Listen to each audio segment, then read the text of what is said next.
And one of the great things about the human species is that we have this remarkable organ, the brain. La tête dans le cerveau.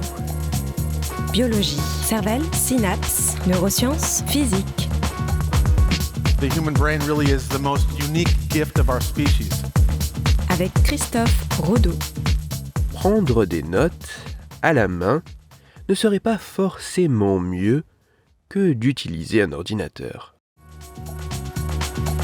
La tête dans le cerveau.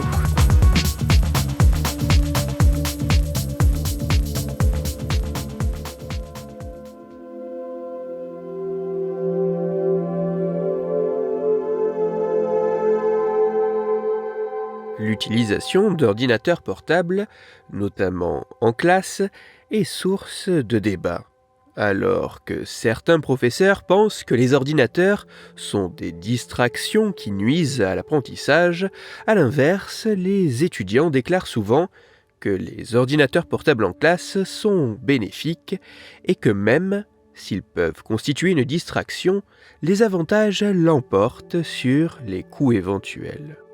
Face à ce sujet complexe, de nombreux chercheurs se sont intéressés à différents aspects de l'impact potentiel de l'utilisation de l'ordinateur portable comparé à l'utilisation d'un plus classique stylo, notamment dans la prise de notes.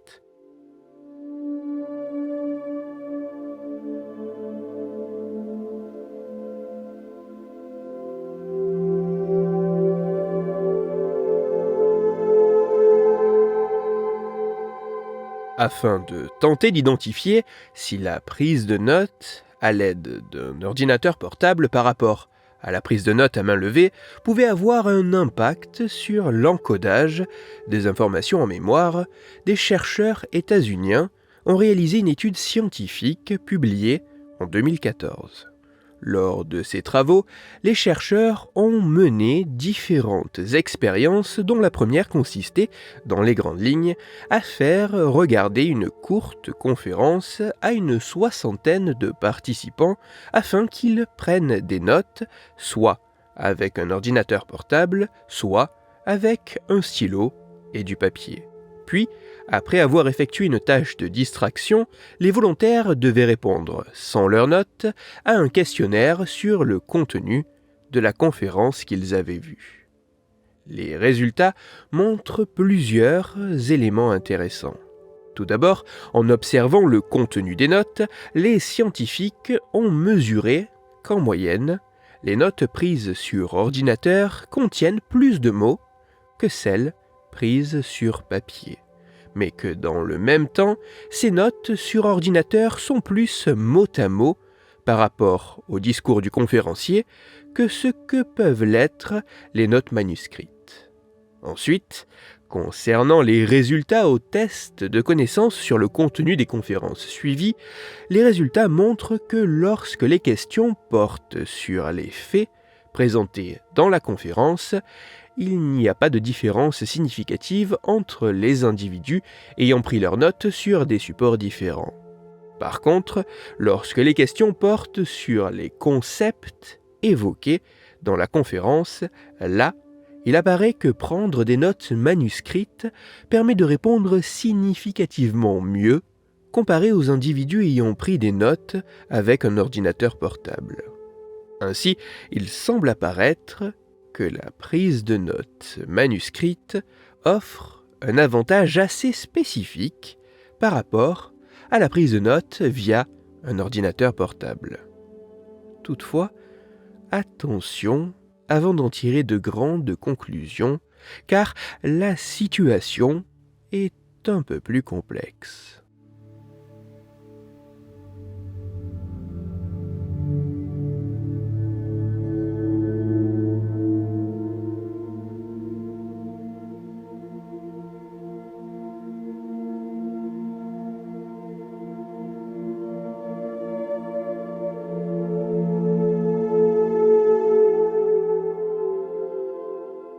Dans une étude publiée en 2021, d'autres chercheurs états-uniens ont reproduit la première expérience publiée en 2014 dans les conditions les plus proches possibles de l'étude d'origine.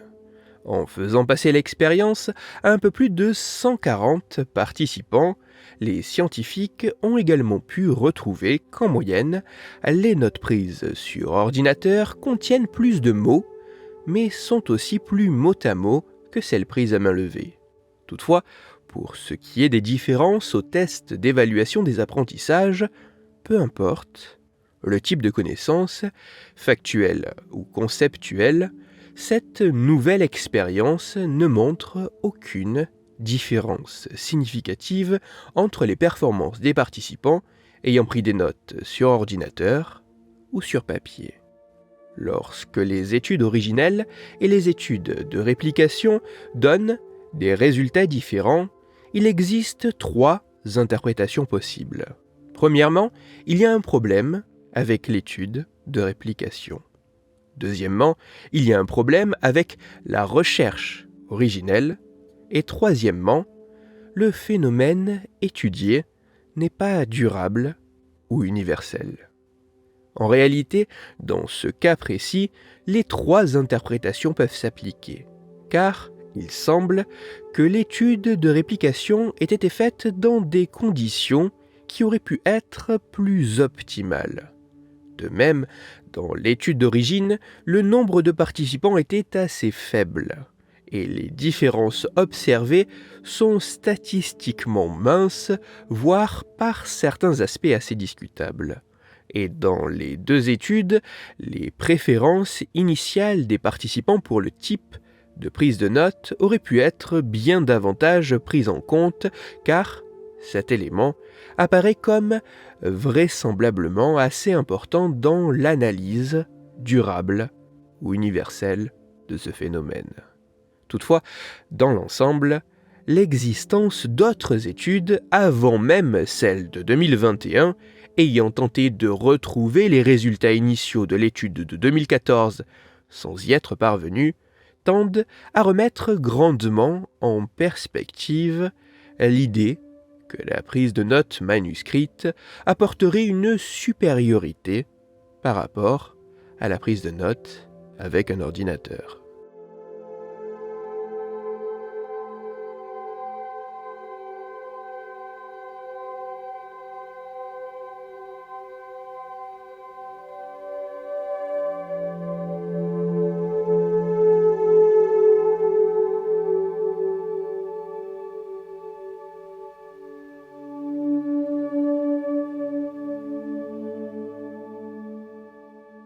L'utilisation d'ordinateurs portables, notamment en classe, est source de débats.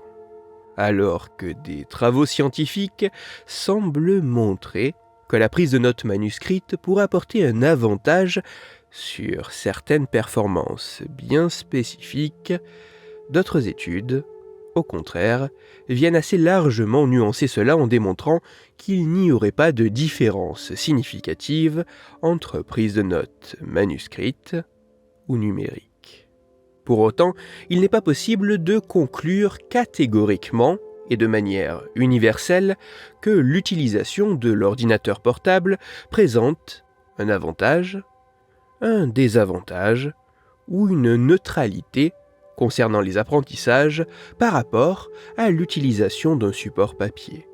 Car ce qui est montré avec ces différentes études apparaît être que l'encodage des informations en mémoire ne semble pas bénéficier de l'avantage quelconque d'une modalité de prise de notes par rapport à une autre pour ce type de contenu spécifique avec l'évaluation particulière faite par les scientifiques.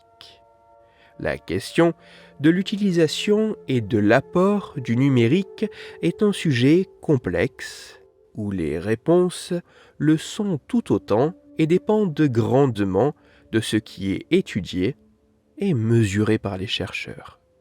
Ce sujet mérite mieux que des caricatures ou des réponses grossières à l'emporte-pièce qui pourraient tendre vers le neuromythe.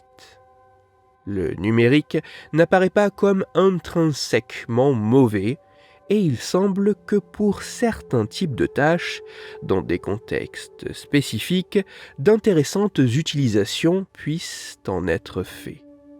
Ainsi, il apparaît que prendre des notes à la main ne serait pas forcément mieux que d'utiliser un ordinateur.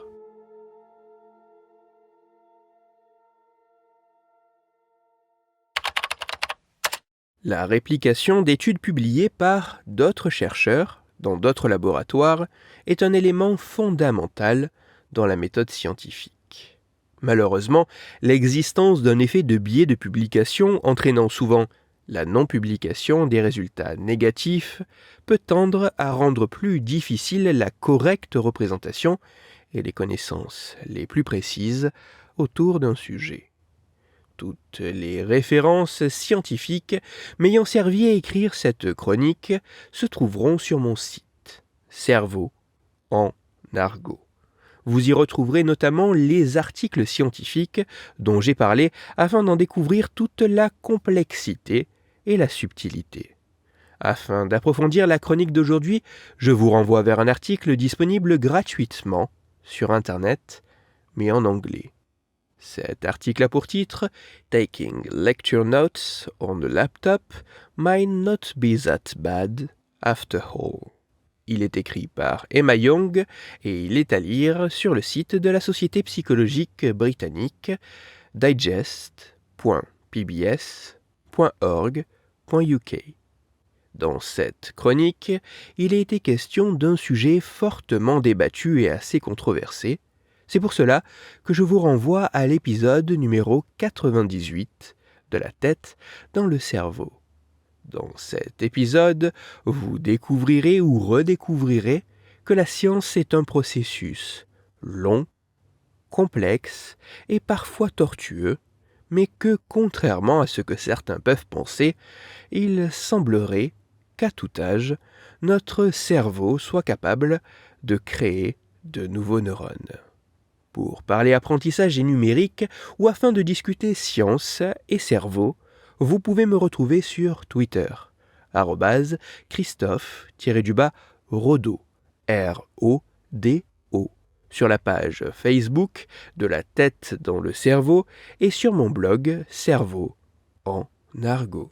Si vous avez des questions ou des sujets dont vous voudriez que je parle ou des retours à me partager, n'hésitez pas à me le faire savoir directement sur mon compte Twitter, sur la page Facebook ou par mail à l'adresse latettedanslecerveau@gmail.com. Toutes mes chroniques, y compris celles-ci, sont disponibles en réécoute sur mon podcast La tête dans le cerveau, à retrouver sur toutes les plateformes de podcast dont SoundCloud, Deezer, Spotify, Google Podcast, iTunes, Apple Podcast, mais aussi sur YouTube.